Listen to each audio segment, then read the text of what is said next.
SFJ 4x4 Studios presents in my oversized four-wheel drive Jeep. a Jeep podcast starring industry experts. Pure monosity. What? Say that again. With mad scientist Scott Brown, Use my drill press as a sort of lathe. our host Neil Simpson, If one light goes out, they all go out. filled with shenanigans. We are really professional with Jeeps. This is I Speak Jeep. Good morning, afternoon, evening, wherever, however you are joining us. This is the I Speak Jeep podcast presented by SFJ4x4.com. My name is Neil with SFJ4x4 Simpson Family Jeeps. What are you doing? He doesn't know. And I'm joined in Grandma's Couch studio. Getting us copyright. Yep. Do you know that one, Jeffrey? No. Yes, you do. See, there's lots of synthesizer work in that one for you all. Why does that automatically mean I know it? Anyways, I'm joined in Grandma's Couch studio by a couple gentlemen. The guy that doesn't know who that was. Right. Jeff, It the is producer. almost the season. It is the producer, the Italian stallion, Jeff Giramonte. and over there wearing the same sweater with a different name, the mad scientist Scott Brown. I did you guys once again. I was left out of the group chat of the dress code today for you guys. I swear you're like middle school teenage girls. What are you wearing? But we don't. We It's don't. just a running joke. I feel I like literally just was like, all right, well, that's on top of the pile. I'll grab that. That's sweater literally what happened. This is the first hoodie I found taking through my laundry basket. you two 'cause are I can't cosmically put stuff- entwined. I don't understand it. Can't put clothes away. In the comments this morning, we got Nate saying, Merry Christmas, you filthy animals. We got Joe O'Brien claiming he's first. I'm sorry, Joe, but you came in second on that. Joe's holding strong with saying I beat Nate. But Nate is calling out that Joe is here. Yep. Again, Joe really is adamant he beat Nate. Jeannie saying, good morning, y'all. And then Nate saying, y'all were running late. I went to YouTube to see if it was a Facebook issue. And of course, you went live then. Likely story. We try to mess with Nate at this point. Absolutely. it was 10:19 when we pushed the live button. It was 10:20, I think, when we started talking. That's my story, and I'm sticking to it. Well, I know when we actually went live with our starting soon, it was before 10:19. So Okay. we started our intro right at 10:19. That's our story. We're sticking to it. That's it. Yep. So as far as how we're sitting in the studio, and just to say, to mention, we're all like dressed in black. We're ready to work. We're like mourning the passing of Thanksgiving of the bird. I am, at least. It is happy December to all of our listeners and our family in the live here. Nate goes, so you admit to being late? Never. And so, so we're not quite fully invested in the Christmas season just yet, despite the fact today is December 1. We are officially allowed to, listen to Christmas music and watch movies. Despite the fact I've been doing it for a minute. Of course you I have. have been 100%. I was driving to Las Vegas for SEMA watching Christmas movies in the truck. Only time I listen to Christmas music is parodies for the last week, and then that's over. That's sad. I I think feel bad for you. I think the most Christmas music I've listened to in the last several years is when I'm prepping our Christmas episodes for the podcast. As a point and when you put it on in the shop and we all groan about it. Absolutely, it's going on today. Ah.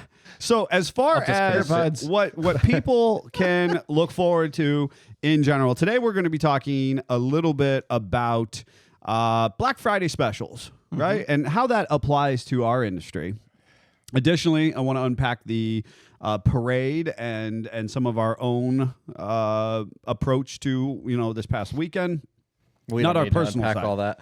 Not our personal side. You know, the parade that we do talk about and we try to share with other folks. And then we obviously have our personal piece that, you know, we'll follow the outro credits and we'll tell you about our weekend updates. With all of that said, this is right now my declaration is that, and I hope that our listeners and followers and family in the Book of Faces and the YouTubes will agree that Jeffrey, should we choose to do the 12 Days of Christmas, which there has already been people who have requested, I don't think there's a choice. Jeff enjoys that every year. cannot allow AI to do it like last year. It sucked because It was bad. I concur. No AI. I was going to say, I So- feel like it needs to be out into the world. Jeff that- is a music person. I Yeah. think it's great that you bring this up because in the comments, Nate is going, I'm using AI to make Jeep-themed Christmas songs this year. I'm over the same old songs each year. What perfect timing for this comment.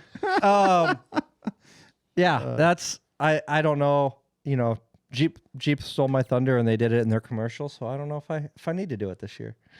Oh, Oh, you're just talking about the 12 days or something, or Yeah. 12 by 12.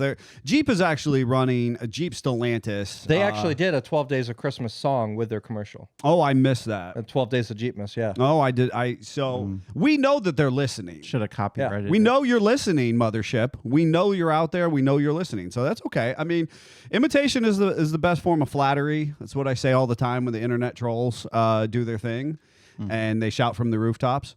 That's okay. I think they should send us swag for giving them the idea at least. Right? Yeah, that's you know, or You know, a free 4xe for each of us. you know, something. Nothing major. nothing major. I just want new doors and A tailgate recon for and a Neil. hood. You know what? I actually had a conversation with an individual over the weekend, and I think we're gonna not see the 4xe in the Wrangler platform post 2029. That's my I suspect. So I'm going to go to comments again real quick just to get us caught up. But we got Daddy Jeep saying morning, so you survived Snowmageddon. We really didn't have Snowmageddon this year, thankfully. Yeah. Bill McWilliams says good morning. Giaga Jeeper says good morning. Jeannie said use the one I wrote. We'll have to revisit what that was. I don't remember. She wrote a song for you to sing. I remember she wrote it. I just don't remember what it I was. know what it is. She wrote it course for you you do. to sing. You're supposed to sing it. I don't sing. And then Nate said, don't worry, definitely mentioned SFJ 4x4 in the song he posted this morning. We're going to have to go find that. And we got a morning from Press. Press micing. Yep. Okay. So I just had an idea. Since he doesn't sing, but he does play guitar, he should have to play the guitar while you sing the 12 Days Live. of Jeepness. I want him Live. to play live. I want him strumming. Absolutely. There should be no other And- background noise except for Jeffrey. I don't know crap about this, but I'm guessing since he's left-handed, does that mean the head of the guitar or the neck of the guitar will be in Neil's face? Yeah. Well, Perfect. No, because I actually play the guitar right-handed. That's why it'll be that way. Oh, perfect. So because he's on board, he has to suffer like normal. The headstock will be right in his face as he's trying You to can play sing. with that as you do it. And then as I try to mess with it, as I try to look at him to see what he's singing, I'll just smack him in the face. I'm going to be screwing with gonna be a great the episode, tuning that's what I screws. hear. I'm going to mess with the tuning screws. No. Yeah. That's That's going to be idea. good. That's going to be No. okay. That's not. You should put in the comments or send us messages if you want Jeff to play the guitar, so he has to. So here's the thing: we actually need to do our piece. I will talk about the parade following our actual today's topic, and as I mentioned, today's topic It's behind the Iron Curtain. is Scott's suggestion Holy cow. of Behind the Iron Curtain, and We have no idea where it came from. he's Well, we work on vehicles. They're made, used to be, out of iron. uh-huh And this is a reveal, the reveal a of how reveal of what's behind- happening. behind the metal. There is also a historical implication regarding, the old ways of Mother Russia and Western modernity in Europe. and then the West in general, which America was included in, and retail, consumerism, and capitalism. Yeah. So I'll give you that, right? We're going to be. Don't think too I think hard on it's the a great- subject, though, great folks. tie-in. It's really Scott just, Saying the most random thing. Well, no, like Tetris in Russia. The guy came up with it, and then Russia took control of it and needed all the money from it. And here we get to do what we want, sort of. It's great. What in the hell is he talking about? And we're off the rails. What? That's my job. What about Tetris has anything to do with what we're talking about today? I'm so lost. Where did you? What were?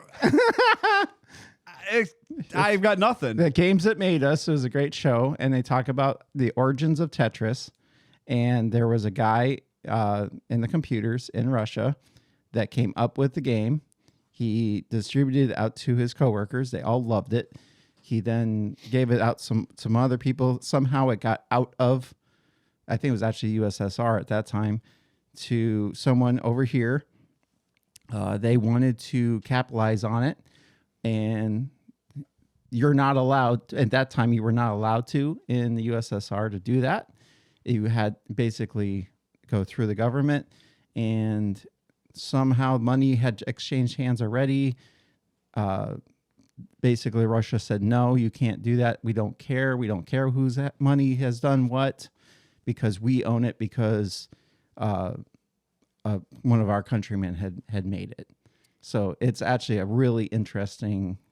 You So, would love folks, it. we were talking about Jeeps and Jeep Remember deals, that and somehow time we're that- on to Tetris and Remember Russia. that time? Well, Neil would love this though, because it has all the whodunits and all the Yes. the shell games. I can and all appreciate stuff. that and whatnot, and then we're gonna talk a little bit about that with talking about Black Friday sales. Yes. right. Yeah. and we're gonna do a little bit of tell all, a little bit of reveal all, as we have for now going on probably a little over half a decade, maybe a little more. We do not work on Black Friday. Yep. As far as the What? the service A retail facility. store is closed on Black Friday? Yep, we close on Black Friday, and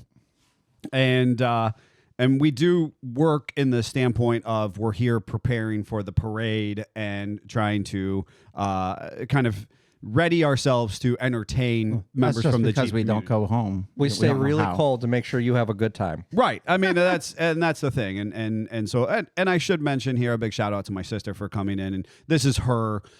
This is a big contribution she does for us. We couldn't do it without her. Correct. End of Correct. story. Correct. And she makes it a good time for all who attended. And I did see that Jeannie was saying that she felt bad that she couldn't attend, and we did miss you, Jeannie, but maybe next year type of deal. So the nature of why we do that is part of what I want to unpack, but also sitting at home and watching these different sales advertised, both from our what I would call our mainstream retail. You call it your Walmarts, your Targets, your Tractor Supplies, your whoever's, and then also we do come in on Saturday. Yep. As we need to clean up from the parade, do some little bit of reorganizing, and in general, kind of set us up for success going into the first full week of December. Yeah. Right.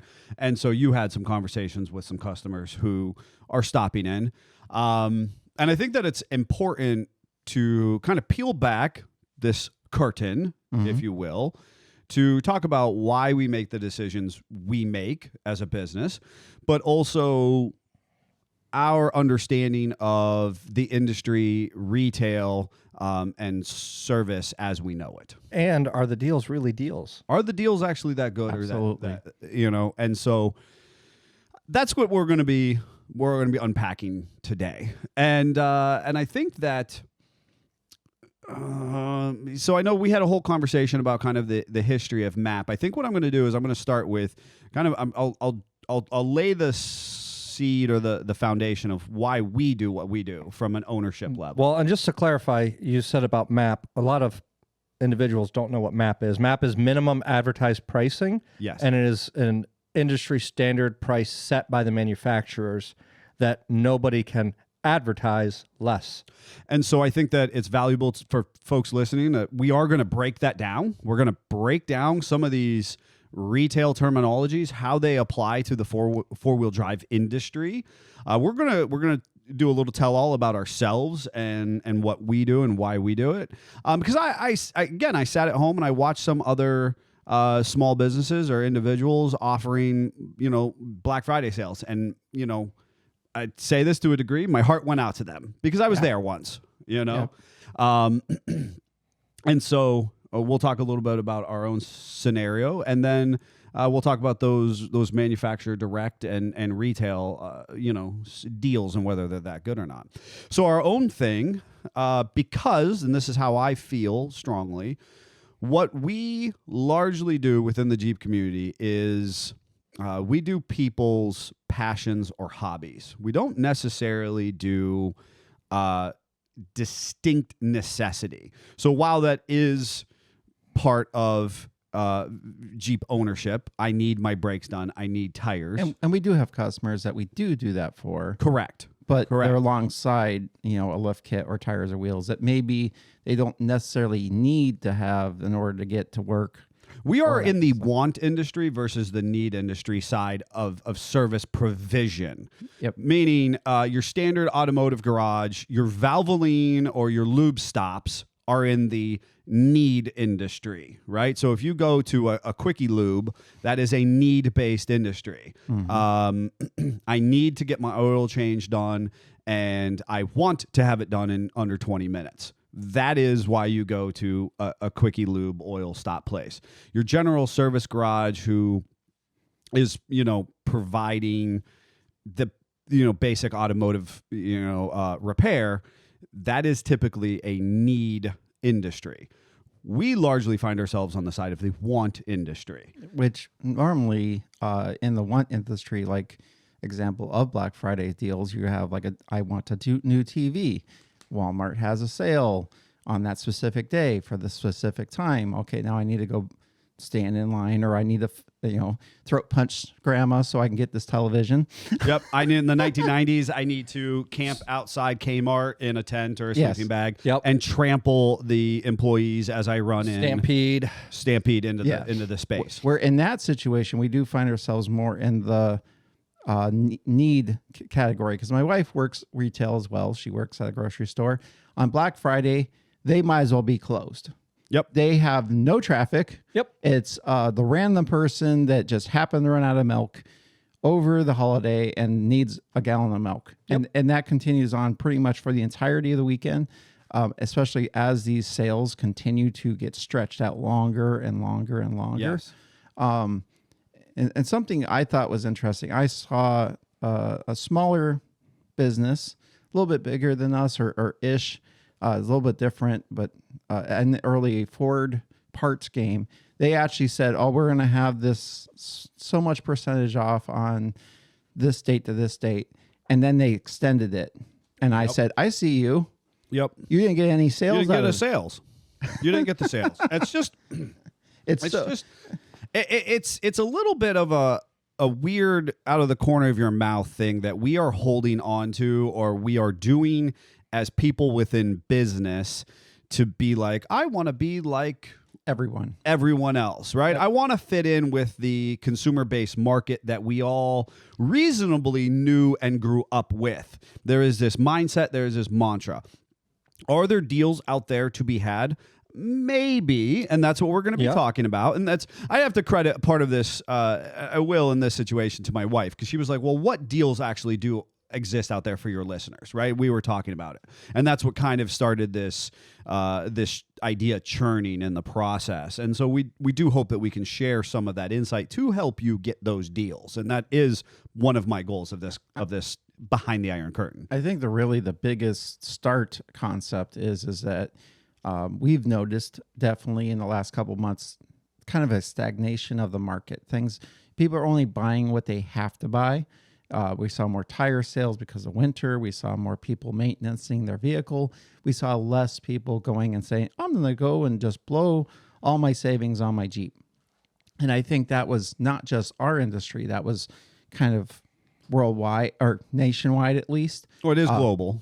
And I saw lots of businesses put all their eggs in a basket, and they say, well, we're going to make up for it with holiday sales.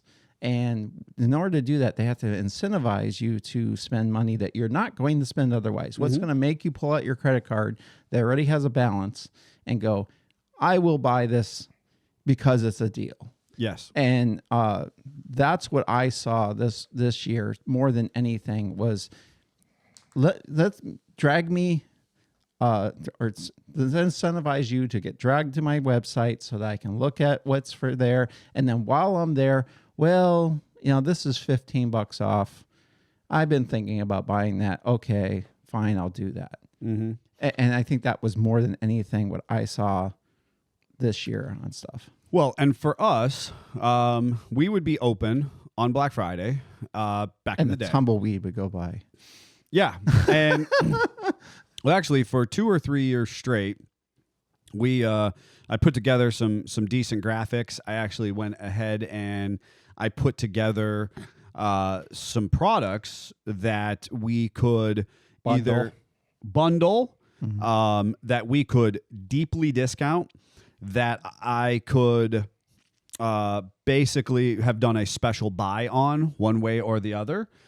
So that we bought in quantity, so our margin was larger, so we were able to discount further, and or the big one that is for a lot of vendors that started in the 90s to the early 2000s, a discontinued model. Yep. Manufacturers were getting ready to release a new model of X, Y, and Z, so a new SKU number for the coming new year. And so the discontinued model, they were looking to liquidate that inventory, and so therefore it ended up on a pallet in your local retailer. Or something wasn't produced quite to their liking. Say it wasn't the color they actually wanted it to be. This was actually a little bit off. And instead of doing a scratch and dent sale, they're doing a Black Friday sale. Yep. And it's only for that specific model. And one that sticks out to me is Walmart would do that with televisions. Sure. You would go in, you'd be all in a frenzy. I got to get there before grandma. And this one actually doesn't have surround sound. Mm-hmm. But the one over there does. Yeah. And by the time you realize that, it's already at home, it's out of the box. You've had the mad dash and you go, oh, well, I guess I don't need surround sound. Right. Oh, well, I saved $150. Yeah. And I'll upgrade my sound system anyways in the future because I'll get one of those big multi-piece kits. And that is a consumer-based trend, right? Yes. And that is pervasive, and it's we're all aware of this. I think me coming here from a retail background and working in many different retail industries besides automotive was also a shock and reveals a lot about this industry with Black Friday deals. And that shock specifically is the standard margin. Mm-hmm. The average margin in the automotive industry is significantly less in comparison to most other retail industries. Yes. So you're already behind the 8 ball when it comes to creating these deals.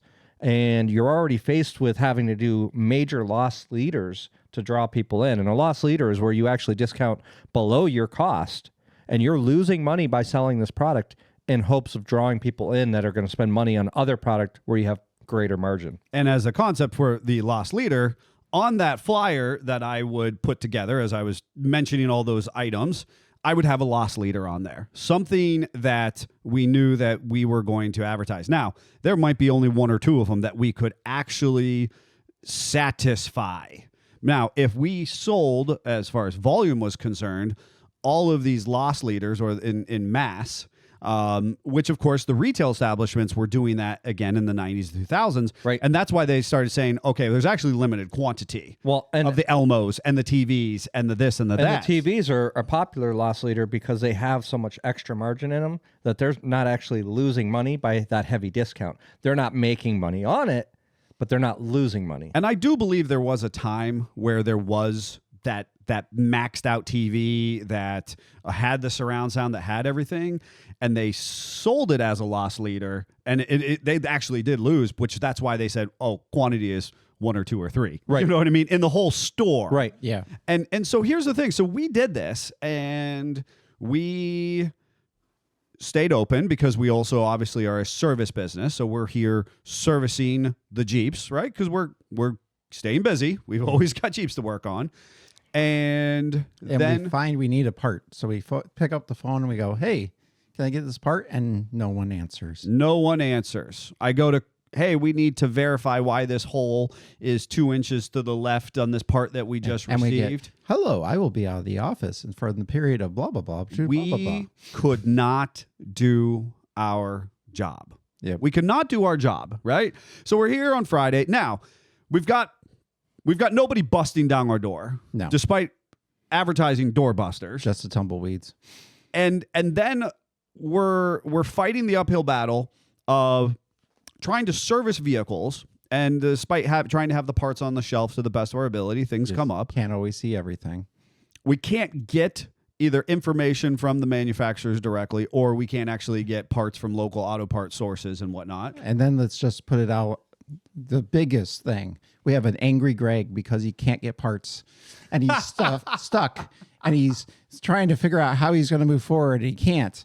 And then his tool broke and he can't get that warranty right now. And he's just like, rah. Well, and then the thing is, by 11, 12, 1 o'clock, somewhere in there, people would start to come in because they had woken up, they had gone out to eat, maybe they did stop into a traditional retail store. They did their actual doorbuster They deals. did at their the actual doorbusters. big box retailers. Because they're trying to buy for somebody else. They're picking up a small gift for themselves. Again, small, little tangible items. And now they want to come in and they want to be on vacation They with want us. to share. They want to share. And I love sharing because, that's great. But now we can't do our job. Like when we weren't actually supposed to be working on Jeeps, now we're just standing around. And eventually it got to the point where I realized, you know what? I'd rather, as much as I love the guys here, I'd rather equally stand around at home with my family. Yes. And we can message each other like we Absolutely. always do. Absolutely. And so it's funny from having this learned experience and to sit at home and exactly as you said, watch these other people, younger businesses, startup businesses, businesses that are at a medium size as us, hold on to that. And I wonder if for them that there is a benefit to that process for them. I struggle to think that there is. I don't think there is. I think it's just people expect it, and at a certain expectation, then they be like, well, what's wrong? Like I saw Eastwood doing sales and I saw Speedway doing sales, and both of them were doing this ambiguous 5 to 50% off. Of course, they're not going to advertise the 5% off. Sure. Because why even bother? Well, a lot of times they'll just say up to 50% off, and then you Correct. go on, and most everything is 5 or less. Well, that's literally what I was going to say is I wanted to go. I went on Speedway and I was like, okay, what's actually 50% off? It was like normally $10 and it was like $5 and some change. And by the time you did tax and everything, it went up pretty high for what it was. And I'm like, I bet you they haven't sold this in 6 months. Oh yeah. And now they're just, well, why in the Trying world? to clear out inventory. Absolutely. That is what they're trying to do. And everything else was like 10, maybe 8%. It really wasn't that good of a deal on anything. Sure. And it was real random stuff like they had a brake kit and they were discounting the front kit, but not the back kit. Sure. And again, they're incentivizing you because now I was thinking about buying that. I'll buy that. Well, now I have to buy the back at full blown retail Sure.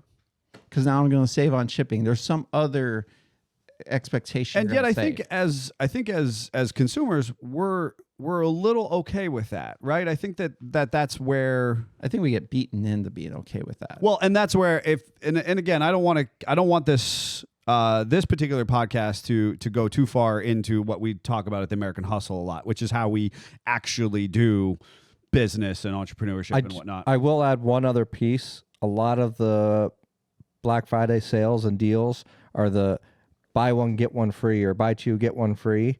And early on in college, I learned that the buy one, get one free deal is actually costing you more money unless you have a need for that second item. I saw 100%. today over the weekend there was Spy 3 get one free. Yeah. Yeah. It's like, wow. Unless you're going to use them, unless you were going to buy them anyways, Yes. you're not saving money. Right. And so, so as far as these, from our standpoint is concerned, and I recognize that it is a little bit of a snub to traditional market expectations. But again, in what I was mentioning with the American Hustle, if you have any interest to know really kind of the inner workings of how we operate within a business, you can check that podcast out. But ultimately, I always talk about if you are a startup business and one of the first things you do is buy shirts and pens with your name of your business on it before you actually provide a tangible product or service, I know your business is going to fail. And I strongly stand by that. 80-90% of the time, because you have a misplaced expectation of your approach to Yeah. doing business. If you're making product that only you and your family want, that's a red flag. And so, when it comes to, we do things because of this kind of socially normed expectation. I think that is that point you're making as far as how these sales are advertised by some of these other businesses. Now, this is all leading up to what deals actually do exist. Yep. But before we get there, let's talk a little bit about how we approach MSRP and MAP and retail. And actually, I thought it was kind of funny because I was talking to a distributor the other day, and he attempted to explain Jobber to me, and I had to stop him. I said politely, I'm going to ask you this. I don't mean to be rude. How long have you worked for X, Y, and Z distributor? And he goes, oh, I've been here 5 years. And I was like, cool. Were you in distributing before that? Oh, no. I was in, whatever, He's other jobs. crawling. And I said, so I was actually here when our industry discussed MAP and how we were going to implement MAP into the off-road and automotive community. And so I understand Jobber entirely well, and the fact that at this point in time, Jobber, for the longest time, Greg would put his hand in his head and just be like, MSRP and Jobber and retail and MAP, and ain't none of them lined up. They didn't make any sense. And Right. at this point in time, They still don't, but and they don't 100%. MSRP is a fake price as far as MSRP is a fake price established by the manufacturer. Yep. Right? It's just flat out, that is a fake price. But as society, we now know that. Yeah. We now know that. Yeah, and jobber is perceived little discount someone doing that job would get it for, Correct. which is I've never seen anyone actually sell anything for jobber price. They Ever? did for a while, for a period of time, like probably 8-10 years ago, there was these Jobber sales. For 2 seconds. Yeah. 100%. and now much of our industry is saturated by MAP. And as Jeffrey said, what is it? Minimum advertised pricing or minimum advertised policy, depending on which company. But basically, it is a set price that you cannot advertise that product for less than. So if it's $19.99 for this product as MAP, nobody in the industry is allowed to sell it for less than that or advertise it for less than that. Some manufacturers add the stipulation that you can't even discount it to that. So you can't even add a coupon at the end price. And probably one of the ones, and I always tiptoe gently because I'm not anti-rough country by any stretch of the imagination. I need you to know there's certain products that are good and bad with every manufacturer. But this is one of the things that rough country has done phenomenally from the beginning. And I would say that RC was early to the game in our industry because they valued their relationship with independent dealers, distributors, retailers of their product line. So no matter if you turn to, in theory, Northridge or I'm in Quadratech, Extreme Terrain, one of the biggest box store retailers who have very little overhead and high retail saturation, or whether you go to your local distributor of rough country, those two entities are required to sell at nope, excuse me. Let me change. They cannot sell. They are required to not sell less than MAP. They can sell more than MAP. Right. And that's what's valuable. You can't go above MSRP technically, but kind of nobody does that anymore. Right. We saw some problems with that at dealerships about 2-3 years ago. Yep. Yeah. Car dealerships selling above MSRP. Yep. And They of were course- adding all the different fees for it to get away with it. Yeah, and of course that's when you get big daddy government involved, and they start to get a little antsy as far as government regulatory issues when you're kind of doing some predatory pricing practices. Yep. But within MAP pricing within our industry, how it applies to us, we are required as somebody who's authorized to deal in this product line to not sell below MAP. Yep. There's agreements that have to be signed. They monitor your website. They monitor your marketing. If somebody says, hey, company XYZ is selling this product for $5 less than everybody else, the manufacturer will look into it. And if they determine that it's a MAP violation, they get a warning. They can lose rights to sell the product, period. They can get, technically, depending on the agreement you signed, you could be fined. There's all different things. And ultimately, you could be placed on a do not sell list, which means that You can't sell any of their products. that you can't sell any of their products, right? And that ultimately the biggest piece is, and there's workarounds for that. I need you to know that if you get placed on a do not sell list, there are workarounds. You can sell that product. But when it comes to warranty or customer service, if you are the consumer and you say, I just bought, and I'm going to make this scenario up, folks. I just bought this winch about 3 months ago, and it seems to have malfunctioned. And I'm totally made up scenario. And RC goes, hey, yep, we would love to help you. We have a comprehensive limited lifetime plan on our winch. We just need proof of purchase. And you go, yep, not a problem. I've got it right here in my email. And you get your proof of purchase and you send it into RC. And RC goes, well, jimbobs.com, jimbobswinches.com is on our do not sell list. We can't help you. Now you as the consumer are screwed. Yep. Because jimbobswinches.com is not or is on RC's do not sell list, and that's ultimately a big problem. And then theoretically, in the way that the world works, if there was enough people who bought RC winches had problems with jimbobswinch.com, you could then class action lawsuit them on a civil degree. Rarely does it come to that extreme, right? Yeah. Usually we just tuck our tail between our legs and be like, well, that sucks. And, you leave a nasty review and move on with life. Welcome to the internet in 2025.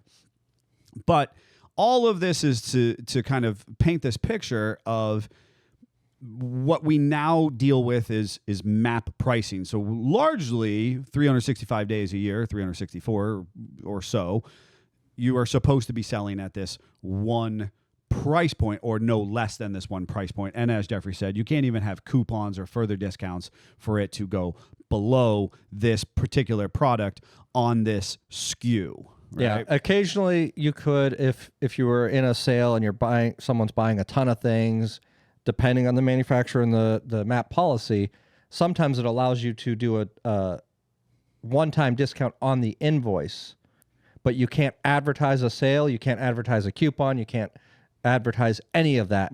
Which is why you usually see the discounts applied at checkout. Correct. Yes. Because prior to, that's a big no-no. And what we were looking into is just a brief history. Prior to going on air, we looked into a brief history. And it appears that because if you're listening to all this and you're like, man, it sounds a little complicated and doesn't quite make a lot of sense from what I thought I knew about capitalism in America. We know. You're right that this is actually in violation of free market economics. It kind of is, like line in the sand, kind of that baseline. But what was happening is that certain people were not getting market share, or you were ruining relationships. So if I am a manufacturer, I want to be able to sell to Walmart just as I want to be able to sell to Target. And if I give Walmart the advantage, then an entity like Target, who has a massive purchasing power, could be like, yo, I'm just not going to buy from you.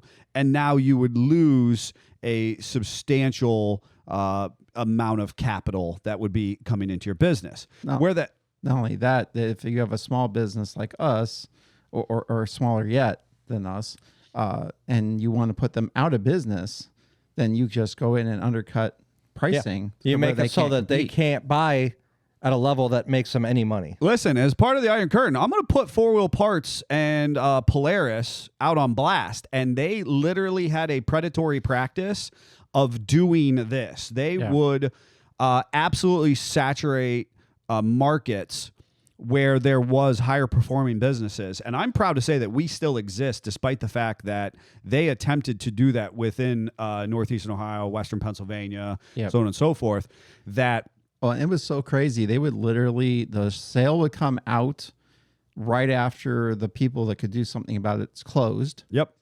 And then it would go off sale as they opened. Oh, yeah. Old school Quadratech was a huge violator of that. Yeah.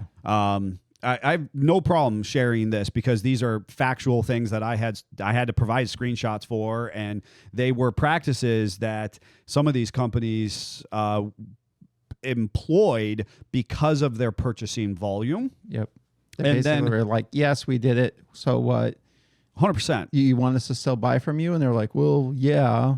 Yep. What then a number of individuals kind of started to see play out, though, is that, yes, you have Four Wheel Parts Polaris, but that's one entity. The entity of all of these small shops from coast to coast is actually a much larger purchasing power when you add them all up. Yeah. And so manufacturers realized they were actually biting the hand that fed them, because some of the things that ultimately those violations that took place for 2, 3, 5 years, they did not actually add up. They did not benefit the manufacturers. In fact, they put some manufacturers out of business, and they didn't allow them to sell within other markets. Not only that, it actually didn't do that business that good either, which is why we saw them kind of fall, specifically Four Wheel Parts, fall from grace. From grace, because you can't keep losing money on product Correct. to put others out of business when the other people don't go out of business. And the problem is that in the four-wheel drive industry, the product wasn't changing. Walmart can go to Hisense and say, I need you to make this TV cheaper. Yeah. And quite frankly, they will. You know what I Yeah. mean? Whereas if Polaris Four Wheel Parts goes to, I don't know, I'm going to make somebody up, Artec, I need you to make your bumper cheaper. Artec's going to be like, I got USA Steel. Yep. I've got my process. My fab guys, My fab guys get paid what they get paid. I can't.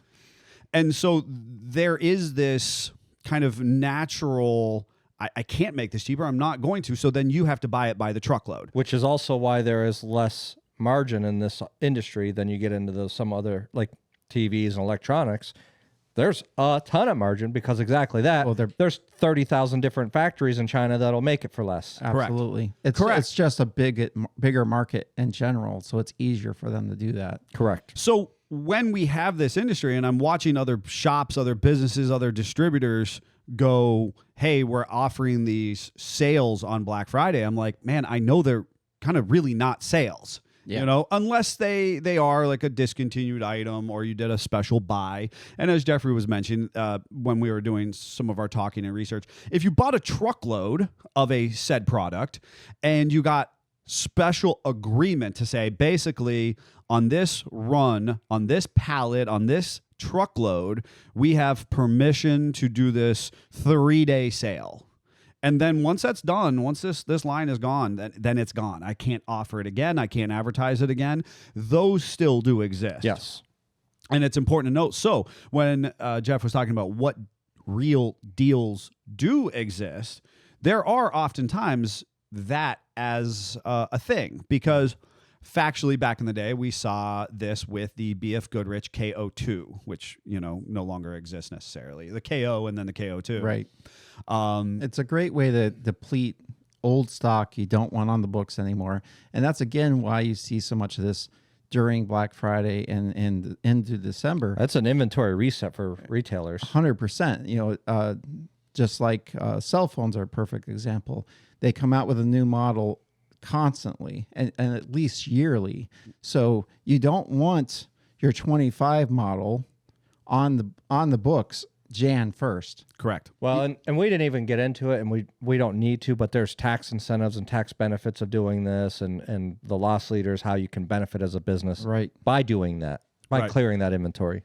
So as far as applicability to us, and despite the fact that I feel like we've painted a picture to say that there's not a lot of good deals out there. Here's where the deals come in, and it hurts small business. When the manufacturers offer a deal that is a MAP violation in itself, Direct to consumer. but it's direct to consumer from the manufacturer, so they can do that price. And as a small business, we don't get that benefit. So oftentimes they are selling at our margin. Yep. So we can't beat that price. We can't match that price. And sometimes what they will do is they'll be like, yeah, we understand that basically we're selling direct to the consumer at your margin, but they don't have that big of margins. Right. Again, They I'm can't using benefit us with that extra margin for us. Right. And so they go, well, I'll give you 5% more. I'll give you 3% more, which is fine. But if I've got a bunch of legwork in trying to bring something in or to find the exact right part, or if we bundle free shipping into it for our consumer, well now that's not a deal for you because, I'm eating shipping in our 20% off or something like that. Right. And so this is where I think we have seen a shift within the industry, certainly post MAP, which was somewhere in the four-wheel drive industry. What we were talking about was MAP pricing emerges in the late 90s, 2000s. Right. Roughly speaking, there's a music record, kind of a Yeah, legal case. 5 companies got investigated by the FTC for enforcing MAP, creating this MAP policy. And then May of 2000, they agree not to use MAP. And then somewhere from there, you start seeing it roll out into other industries. And then as it continues to roll, eventually by 2015, 2017 range, it starts to leak into the automotive industry. Sure. And that's exactly, it leaked into the industry. Everybody was kind of like, what are we doing with this? And we are much in the throes of business. SFJ 4x4 is, right? And we're at some of those higher level conversations where how is this going to affect us? Is this going to benefit us? Is this going to hurt us?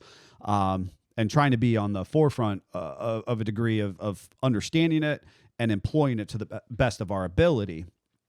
So at this point in time, post-COVID, the consumer industry and market that we have is this kind of wild. Retailers really, in my opinion, are not capable of giving great deals unless it is that special buy or discontinued model, right? Mm-hmm. As we kind of unpacked with Eastwood or some of these other, retailers and distributors within our specific industry.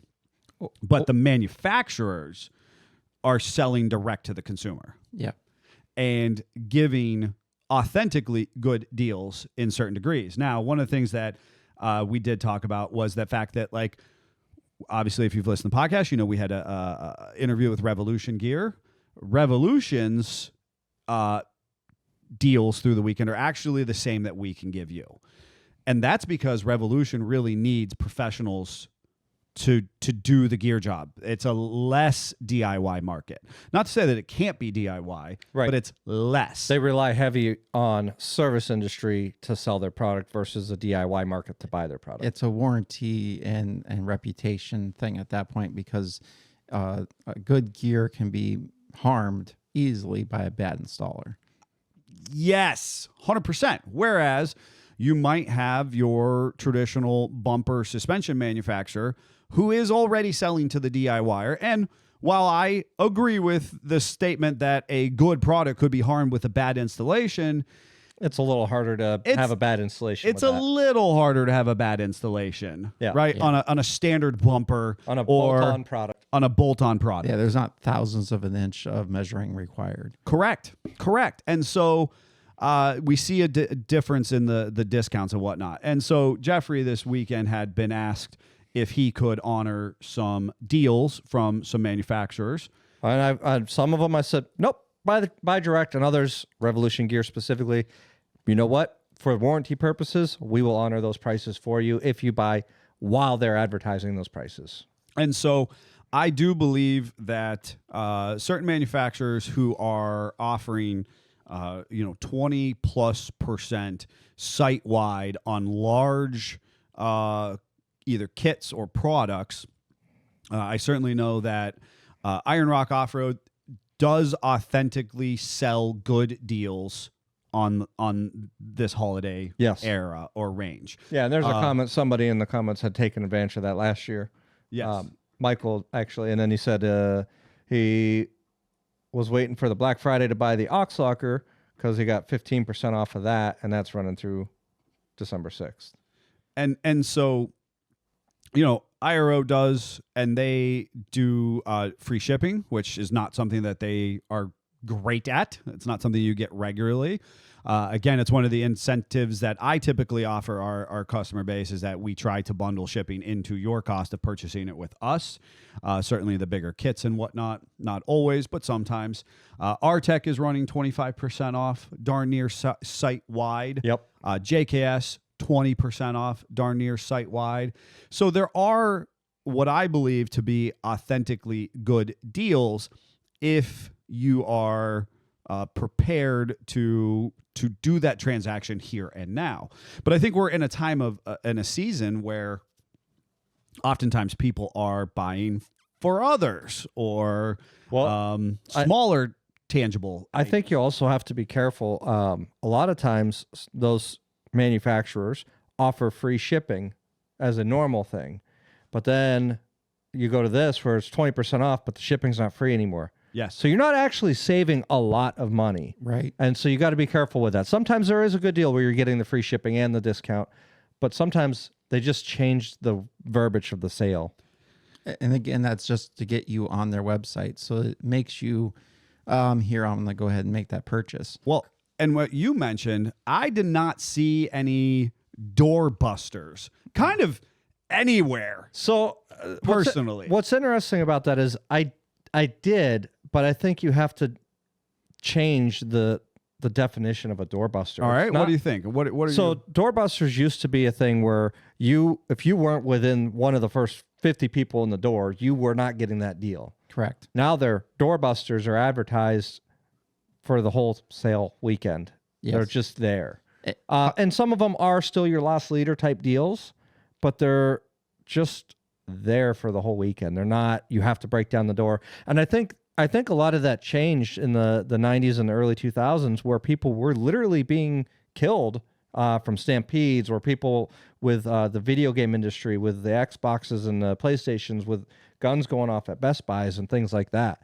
So I think that changed how advertising got put out and how we do these deals to make it safer for the consumer and for the employees. Oh, the employees. I mean, in my opinion, specifically, because as you showed me that TikTok, great TikTok from that was hilarious. gentleman at Target, basically doing a speech from Braveheart. It was from 300. Oh, is it It's just a a Spartan straight knockoff? We of the are Spartan. Yes, Or we are Sparta. Yeah, it was yes. the We Are I Target. mean, it was fantastic, and ramping up his staff in preparation of a doorbuster experience. But as I largely felt, and I understand what you're saying, I guess I'm having a hard time accepting this air quotes doorbuster that's all weekend long. Right. Because again, I mean, I saw a couple good memes. Unless it was, previously $1,600 and now it's $1,000 and I saved $650. Did you see the golden ticket deals that happened? No. So, and I could be wrong, but I believe it was Target and Lowe's that offered a golden ticket option. And I don't know exactly how it worked, but I know Target, the winner of the golden ticket, got like some candy and a free little item. The winner of Lowe's got like this massive, crazy shopping spree. Huh. But it was, you open up these buckets, and in the buckets, there was only so many people that got a bucket. In the bucket was a gift card for Lowe's. There was a small little, like our purple strap deal, kind of things like that. Sure. Some tchotchke stuff. But in that card was a golden ticket hidden for one winner, and they got like this, I don't Big know, shopping spree. Stupid, And that's just crazy. to get a buzz around that as And well. Sure. But that is where the new doorbuster is in these kitschy game style Yeah. promos. I was going to talk about Harbor Freight's. They did their Black Friday sale a week-ish early for ITC members. Mm-hmm. And that's just to incentivize you to go buy to an be the ITC member. ITC membership, Sure. so that you could get this perceived deal. With that said, I didn't go the whole week. I am an ITC member, didn't care, whatever. I was there last night just because I needed something. And I'm like, oh, well, that's on sale. Oh, the bin's empty. Hey, is there any more of these? Oh, yeah, there's a whole pallet of lights over here. Yep. And their Black Friday sale, it went for a week before Yep. Black Friday for the ITC. Yes, the stall on the shelf was empty, Yep. but they had a whole pallet of them. And So what that tells me is they had a huge volume of these lights, and they just need to get them off the shelf. sure. And somebody might argue that they're ramping up production in anticipation of these sales, Which is also a thing. And which is also a thing. But then think about what the quality that may or may not exist in them, right? I Absolutely. mean, the idea that we once had these products that were, authentically a huge discount with the expectation that it would draw you into the store. We're not doing that anymore because everybody's sitting at home in their underwear shopping at the internet. So there is no longer a need to push you into the store from a manufacturer standpoint. They're happy to offer you a percentage off. And even Harbor Freight, they don't care if you come into the store necessarily because they offer the same sales every 3 months, basically. And Yeah. as a Harbor Freight tool junkie that I am, I recognize that a lot of their pricing was not any better than the sale that will come around in 3 or Absolutely. 4 months from now. And It's at that point, it's convenience. it's convenience. I was there. It was on sale. I was going to buy a light anyway.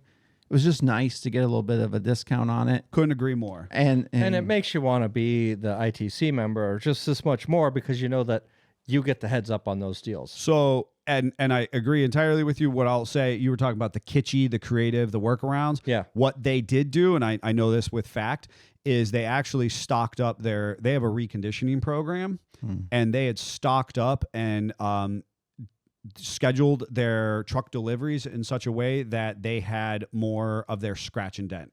And when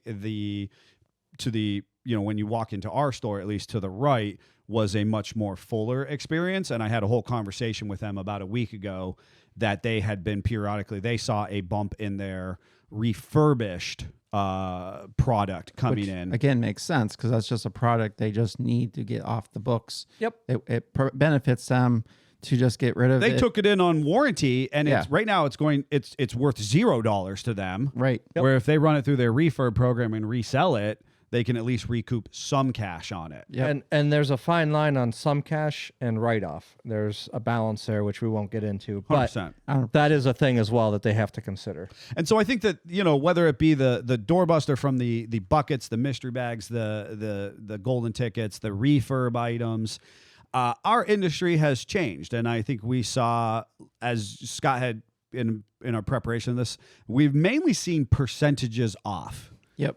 I did not see, hey, folks, you have to run out and buy this product. I personally didn't see that at all within our industry. I would love to know if anybody of our comments has saw that, or if you've listened to this point and you know that there's this great deal going on, you'd like to share that with us, and we can share that out to the rest of our listening audience. You can text us, our text only number 440-855-2100.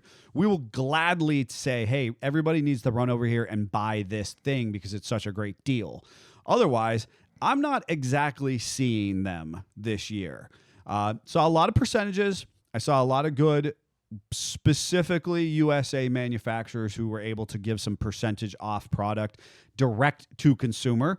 But be aware, you have to have somebody, if it is a product that requires installation, you have to have somebody who can install that well for you.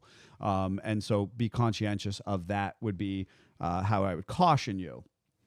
Otherwise, I think we've reasonably ran our gamut, pulled our curtain back a little bit on us as a business, why we make the choices that we are or not open or closed in these situations, and what products we kind of choose to sell at what discounted rate or can or can't at that point. And really, in the end of it, us as a business, we want to give you the best deal we can year round.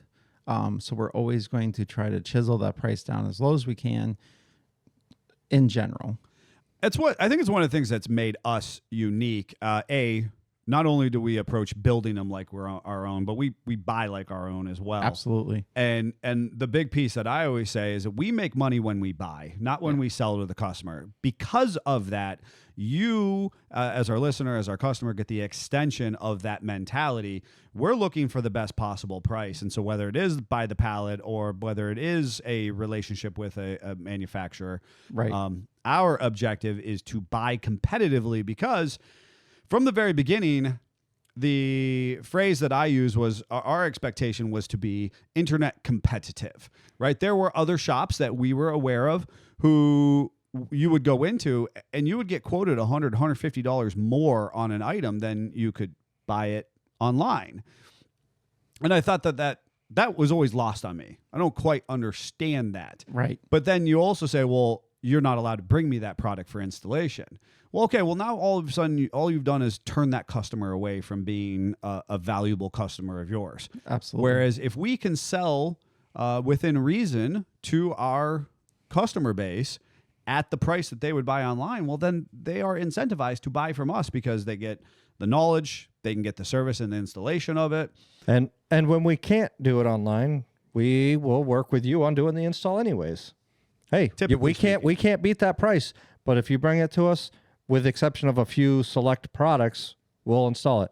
And those few select products are ones that we just flat out know can't be installed well. Sure. Yep. And we have relationships with enough manufacturers on the products that we are strong on to make that make sense. And not only that, we will assist with warranties and stuff on product that we didn't even install, just for a customer service piece when we can. Right.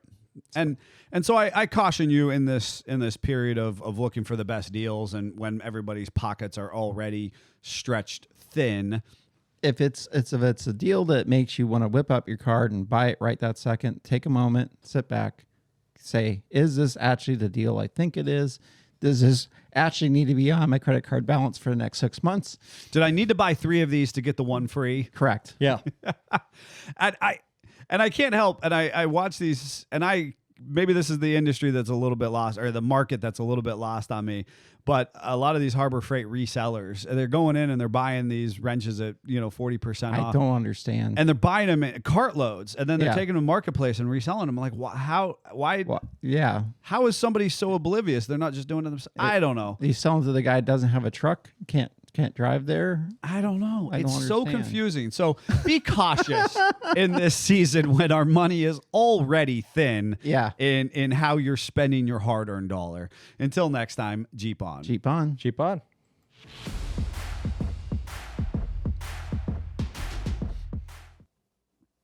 Hopefully, people actually know got some deals out of that, or at least a conscious way of thinking about it. Absolutely. Because I didn't really see the hardline deals out there. So No. Not like they once were. Not like they once were. Like I said, on me, it's only beneficial when you were already going to buy a product anyway, and you just got a little bit of a discount. So that's kind of cool. I agree. So, and speaking of which, Oh? on my weekend update, Oh, boy. so my beginning of my little break I took, I was actually thinking, like, I'm going to get in the garage. I'm going to do a bunch of car projects. I got a day of doing that. I had the same false illusion. Yeah. Because I thought we took a break, but it didn't feel like it. no. I did not. I got to sleep a little bit more. Don't feel a lot rested though. Don't understand that. God, The I big- felt like you're in my head. more. The big advantage I got is the rear window for the Model T was warped because of me chopping it, and I was able to have enough time to run that through the planching hammer, and it's less warped. Yay! Nice. Other than that, we did go take advantage. We were my cell phone was starting to show its age. It was a 22 model. Speaker was getting blown out, as I constantly do for some reason, and the screen was broken because welding sparks breaks glass. Go figure. Go figure. So we went ahead and went in and got Maybe that's why your speakers keep blowing out too. easy killer. Anyway, Just saying. so we went and got 25 models of what we had because of we knew that they were going to push the 25s out the door. 26s are going to be rolling out, and they were doing a good buyback program, literally just like we talked about. They paid a decent amount for our old phones to take off for the new phones. It's kind of a wash. There's a couple cents difference kind of scenario. Gets us a reset on the phone, gives them some phones to refurbish and sell off into that different market. So, and just suppose that is literally what we did. Also, I felt myself being Jeff the Builder this weekend in the fact that Sunday, we didn't have to go anywhere, didn't have to do anything. My wife had already cried, we're not spending any money today, which I was here for.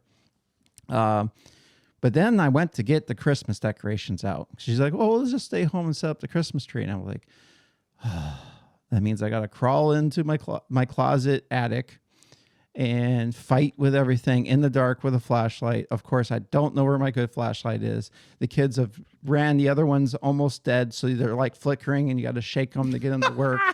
and you're in here, there's mice or something around, so you can't see. You're fumbling in the dark.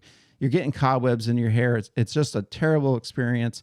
And on top of that, the insulation was improperly stapled, and people had gone on prior to me, put up every pit of remnant of drywall and strip of steel, or not steel, of wood to hold this up, which was not doing a good job. So, of course, right over top of the decorations, the insulation is literally laying on them. And on top of that, someone thought it was wise to paint the ceiling, which is the roof, white. What does paint do when it gets old? Flakes off. So not only did I have fiberglass insulation over top of my decorations I had paint chips everywhere. Did you taste them? Were they lead? I thought about it while I was there. I was like, I bet you this is lead paint. Don't care. I'm in insulation. This is bad. This is taking years off my life at this point. And Just to get his Christmas just to get my Christmas decorations for my children. So my wife is at the door because it is a pain in the butt to climb in and out of this little hole. And I said, it'd be so much easier if this insulation wasn't falling down and I could see in here with a light. And in true supportive wife fashion, she goes, well, we could do that. I thought, this is how Jeff gets into the situations where at midnight he is building something or tearing down a wall in his house because his wife is going, well, yes, honey, we should just do that. So next thing I know, we're driving the Lowe's. Sometimes it's her idea, but yes, that's exactly how this happens. And I've been buying foam insulation, which meant I had to clean out the bed of the truck from building the building, which I had been putting off and procrastinating. So where does all that go? Right into the bucket of the tractor. And I'm like, please don't snow, because now I have to move that again. So we get that and pull in the Pro Park and going and find the foam, get the right washers for it. We have screws, coming out of our ears, so I don't buy any more of that. I get a receptacle I get a box. I'm like, I'm going to figure this out. Go up in there, and I realize real quick that where I wanted to tie in the wiring is a 3-way switch. I don't really know what I'm doing, but I have Google. I'm dying. So I get Google out going, and I look at the diagram. I look what's on my switch, and I go, this does not look the same. That means someone was creative and just did what they wanted to do. How do I do this? So and not only that, you'll love this. I'm pulling the switch out of it, and wires are falling off the switch and sparking at me as that's happening. I was like, oh, great. I found a house fire. This is how I burned my house down. So, and they don't know how to tighten down I love screws. the part that he doesn't know what he's doing with electric and doesn't shut it off first. Eh. Perfect. Well, they're setting up decorations downstairs. I need the house, functioning. So anyway, I got my electrical screwdriver with the plastic all the way to the tip, so I'm prepared. So I get everything attached back to the outlet or the switch. I put it back in there. I'm thinking about what, how am I going to do this? If I'm not going to do this, dinner time. So I sit and I process through dinner, and I go up there and I'm like, screw it. I'm just going to hook it up. So I pull it all back apart, knock the lockout out of the box, put in my coax, get my box wired up before, at least knew that smartly. When you say coax, are you installing cable too, or the wire, put the wire in the box, wire it all up how I think it should be, turn on the light, nothing happens. So I sit back and go, This is that moment where you're sitting cold, there's a transmission on your chest, and you're trying to shove it into the Jeep. Back in the day, we were laying on the ground. but it gets I've better. made choices. It gets better. He told me this part. So I'm thinking in this moment, I should just message Jeff and be like, help. Or I should throw up a white flag somewhere. I'm like, no, because Jeff will have to drive out here and do Jeff the Builder. And he needs to spend time with his family. I've already hogged too much of his time. So I just have to man up and figure this out. And a light bulb went off, and I said, this is a 3-way switch. I bet you Somewhere else. So I go downstairs, I turn on the switch, I come upstairs and the light's on. I was like, you know what? That's probably not right. Don't care. Oh, God. Oh, God. It's 7:20. I need to get insulation figured out. I got light now. Yay! So, well, I'm glad that your house is still standing. and then Well, he wired it to one of the switches direct instead of through the 3-way system. we figured it. We unpacked it this morning and figured out what I just one wire needs switched. That's fine. Anyway, and the other best part is I got in there. Originally, I was going to tear all the old insulation out and put this up, and a light bulb went off in my head, and I was like, I bet you I just put the foam over top of what's already there. It won't fall down anymore because that's what staple insulation is designed to do. You're supposed to put hard, board over top of it, not random pieces of scrap. So I just went ahead and did that and taped the seams. It actually looks really nice. Now I have light. We were able to organize because now we could see, vacuum all the crap up. So Look overall, at you. it was great. Look at you. I mean, can't just get the Just Christmas can't decorations. take the ornaments and stuff out. Yeah. But next year, I told my wife, I said, older Scott will be much appreciated. Future Current Future Scott will definitely be thankful of all this process. With that said, we have way too many Christmas decorations. I empowered my family to please reduce, which she told me she already did. I don't believe her. but it's all good. But that is how Scott became Jeff the Builder over the weekend. Love it. And I definitely want to fire myself and hire Jeff. No, I support you being the builder. Oh, God. Jeffrey, anything? It was a long week.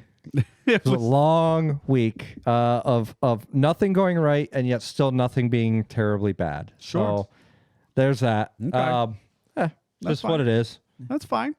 I was all over. That's what you were saying, yeah. As far as I do want to comment on the parade, we want to thank everybody who came out and braved the cold and the wind. I think the big thing was the wind was the biggest. It was cutting challenge. right through you.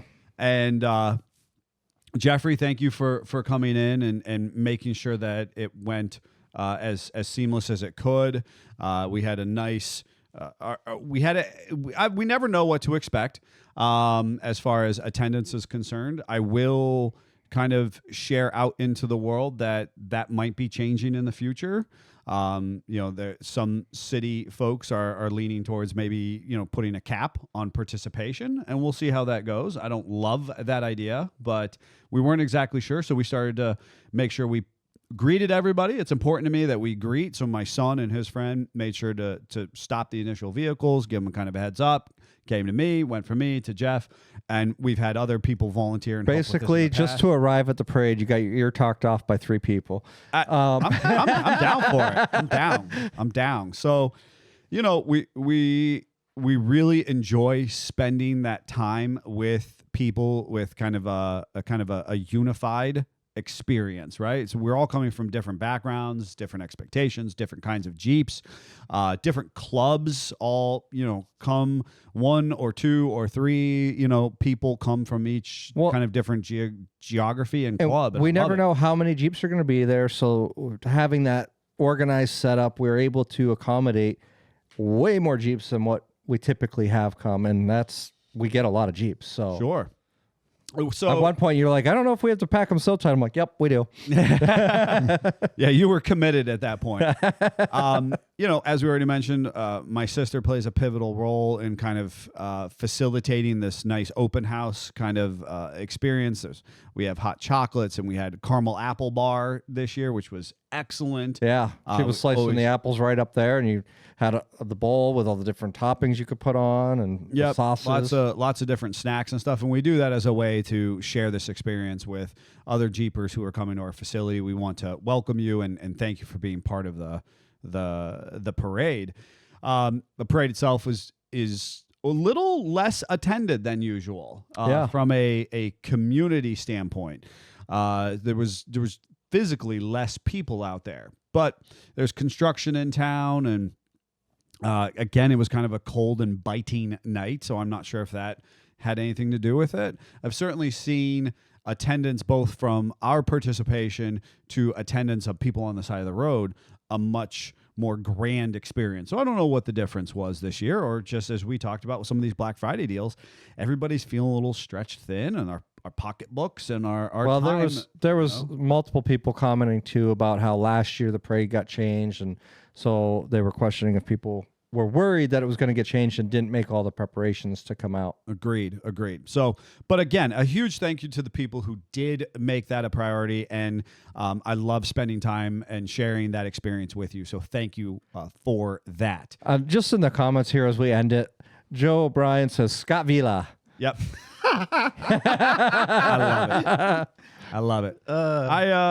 Otherwise, I concur. I had this misplaced expectation that I was going to have these 4 days. It was going to be 4 days. We're just really ambitious people.